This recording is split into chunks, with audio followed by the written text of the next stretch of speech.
తెలంగాణ రాష్ట్ర పోలీస్ కానిస్టేబుల్గా ఎంపికైన అభ్యర్థులందరూ ఆదివారం మునుగోడు ఎమ్మెల్యే కోమటిరెడ్డి రాజగోపాల్ రెడ్డిని కలిసి వినతి పత్రం అందించారు. ఎంపికైన అభ్యర్థులను వెంటనే మెడికల్ టెస్టులు నిర్వహించి ట్రైనింగ్కు పంపేలా చొరవ చూపాలని కోరారు.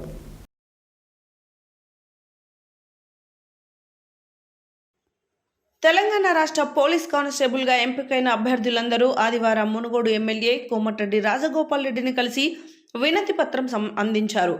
ఎంపికైన అభ్యర్థులను వెంటనే మెడికల్ టెస్టులు నిర్వహించి ట్రైనింగ్కు పంపేలా చొరవ చూపాలని కోరారు. అదేవిధంగా నోటిఫికేషన్ విడుదల రోజు నుండి నేటి వరకు జరిగిన అన్ని విషయాల గురించి వివరించడం జరిగిందని, ఈ విషయంపైన చాలా సానుకూలంగా స్పందించిన ఎమ్మెల్యే ముఖ్యమంత్రి దృష్టికి తీసుకువెళ్లి రాష్ట్ర వ్యాప్తంగా ఎంపికైన 16,000 మంది అభ్యర్థులకు న్యాయం చేసి త్వరలో ట్రైనింగ్కు వెళ్లేలా ప్రయత్నిస్తానని మాటిచ్చారు.